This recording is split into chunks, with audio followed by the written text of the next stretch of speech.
fellow students. Today we are going to look at literary terms under the subject literature in English.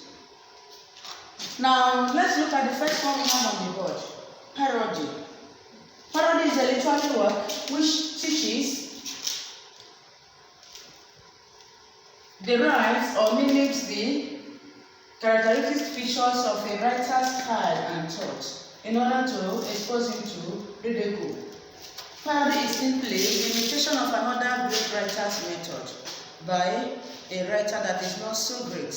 Now, the essence of mimicking the great writer is to poke fun on him, make mockery of him. The next one is farce. Farce is a humorous play designed to provoke people or the audience into simple, hearty laughter. In farce, most times, the major message is underplayed. Now the essence is to make people to laugh. It's a kind of comedy. The next is fable. This is a work in which animals are used to represent human characters. It possesses the attributes of straight and surface meanings and the deeper and metaphorical meaning. In fable, animals are used to represent human characters. Most often, there is the first meaning and the first story attached to the work you are reading. Then there is the second meaning, that is the underlying meaning, which we call the metaphorical meaning of a work. That means in a work which is fable, it must have two meanings. The first is the surface meaning, while the second one is the underlying meaning. We have the next one, chorus. Chorus refers to a group of actors in a play whose members act in unison and share the same opinion. They serve as commentator to an ongoing drama. It serves to prepare the audience to what is yet to come or to happen. In chorus, it's just the kind of, is a sort of epilogue or prologue given before a drama begins, an epilogue given after a brief drama. Now, in the case of the chorus, they give this commentary in unison. Either 2 or 3 people or more people can come together to form the chorus, and they comment on an ongoing drama. They can also give you the insight to a drama before you begin to watch it. They can also comment at intervals as the drama is going on, and they can also give you the summary and conclusion of the drama at the end of it. The next is rhyme. Rhyme refers to the sequence in which rhyme occurs at the end of the poem. In rhyme, we talk of the same sound of each of the end words that makes up a line of poem. Now the first line, the end word in the first line has a particular sound. Then the second word, the last word in the second line also has its sound. Now we listen to the sound production of these end words and decide whether they rhyme together or they have different rhymes. They are normally presented with the alphabet in a lower case. We have an example here. We have end words in lines of poem. The first line of the poem ends in the word town.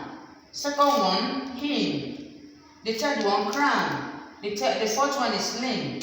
Now when you listen to the pronunciation of these words, you see that town has similar sound with crown. That means 2 of them are rhyming. Now the first one, town, we gave it alphabet A. Then second one is hymn, which has a different sound with town. We give it alphabet B. The third one is crown, which has the same sound as town, which has the alphabet A. So that is why we also give it alphabet A, because they have similar sound. Then the last one is sling, which also have the same sound as hymn, which is given alphabet B. We can now also give sling the same alphabet, which is B. Now the rhyme scheme becomes A, B, A, B. The next one is dilemma. Dilemma is a situation where a character is faced with 2 dangerous situations. It is when one is undecided. In dilemma, it literally works. One is faced with 2 dangerous situations from which he must choose one. Now, the way the person affected will take a decision is that situation where we said that the person is sitting on the fence. When one becomes undecided, because of the 2 dangerous situations, the person would not know which one to follow. So the person remains on fence. That is dilemma. The next one is poetic justice. Poetic justice is a term used to convey the idea that evil is punished appropriately and the good rewarded. In poetic justice, just like we always say, that God will pay those that have done well, and those that have committed offense will be punished. In any work you are reading, of course, you will always identify with those that are doing the good thing, and see also the people that are doing the bad thing. That at the end of that work, you yourself as a human being will wish that those who did wrong will be punished. So that is poetic justice. By the time the person who has committed an offense is punished appropriately, and one who has done what he's supposed to do is also rewarded because of the good he has done. Now the next one is anecdote. Anecdote is a short, interesting or amusing story about a person or event, normally told to teach a lesson. In anecdote, the story must always be very brief, and the essence is to teach a lesson, teach you some morals. Just like sometimes we talk of the Mr. Tortoise that stole the porridge yam and hid it under on his head and covered it with his cap. Now that is a kind of story that will be told to people who have gluttony, and also people that cannot control themselves when they see whatever they are interested in. So that is anecdote, a short brief story that is amusing sometimes, intended to use and tell us and teach us a moral. Then we have Picaresque. Picaresque is the type of novel which tells the adventures of a wandering rogue or rascal. In Picaresque novel, we have the major character or the hero as a wandering rogue. Now, this character, even though he is the major character, has no outstanding attributes, just like a hero should have.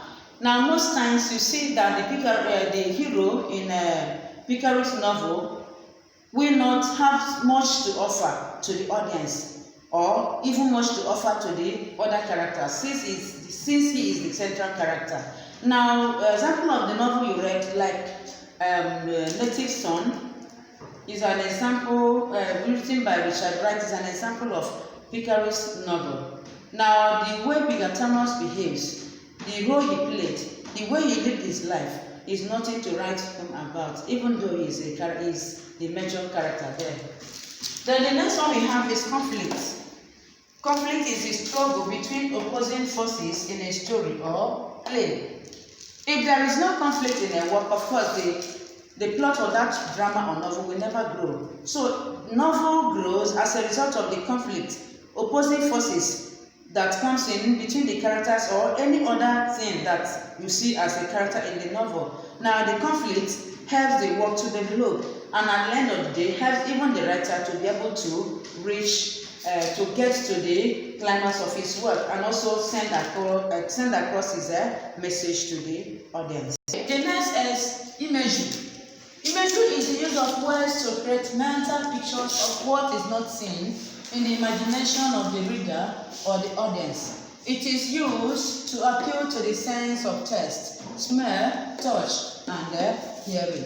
In imagery, the writer tries to create mental pictures of what is not seen, and that is the essence. That is the only way the audience can understand, especially in poem, what the poet is talking about, because the audience or the people the poet is addressing are not there. So the use of imagery, creating that picture of what is not seen in the minds of your reader to help them to understand your message and get the information which you want to pass across to them. Okay, now the next one is limerick. Limerick is a humorous poem of 5 lines. It is also referred to as a nonsense verse because of its indecent language. The rhyme scheme is A, B, B, A. Limerick is a humorous poem. Must always be 5 lines, and it makes use of indecent language. That is why we call it nonsense verse. It has a particular rhyme scheme which is A, B, B, A. The next is tone. Tone is the poet's attitude towards the subject matter. It could be ironic, satiric, mocking, serious or any other thing more than that. Now, in tone, we call it the state of mind of the writer. But now, you detect the tone of a writer through the words he used in his work, which also tells you about the mood of the writer. Now, it is the underlying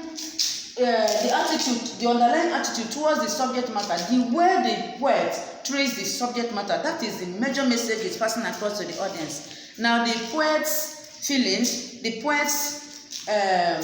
way the poet treats that is what we call the tone, which can only be discovered through the words used in the poem. Tone sometimes can be sarcastic, it can be serious, it can be mocking, and it can also be ironic. Mood is the underlying attitude which runs through a work. It is the state of mind of the writer. A mood may be meditative, melancholic, reflective. Now, mood and tone, we say it is the state of mind of a writer. While the tone talks of the poet's attitude towards the subject matter. Now, the mood talks of the underlying attitude which runs through the whole work. While this one deals with the subject matter, mood deals with the whole work. And now we can have moods such as melancholic, reflective, and meditative. That is the mood. And now, how can you get the mood of a writer? The mood of a writer is always shown through the use of the words. Then the next one is myth. Myth is an ancient story that is invented to explain the beliefs, philosophies, sciences, as well as natural or historical events. In myths, there are some occurrences which we cannot interpret. In fact, we cannot even give the history. We don't know how they begin to exist. But in literature, we tend to bring out story or create stories to explain those natural phenomena which no one knows whether it is true or not. All we know is that we hear the story, we read it, and we believe it. It can be beliefs of some people. It can be about the creation of the world. Because we are sure nobody knows exactly how it began, but then we have a story to back it up. That is a myth for you. Okay, that's the end of our lesson. Please take your assignment. Explain the following literary terms. The first one, allegory. Second one, legend. Third one, denouement. The fourth one, immediate res. Fifth one, theater. Sixth one, scene. Seventh one, dramatic personnel. Eighth one, soliloquy. The number 9, monologue. Number 10, aside. Please try and do your assignments and do stay safe. Thank you.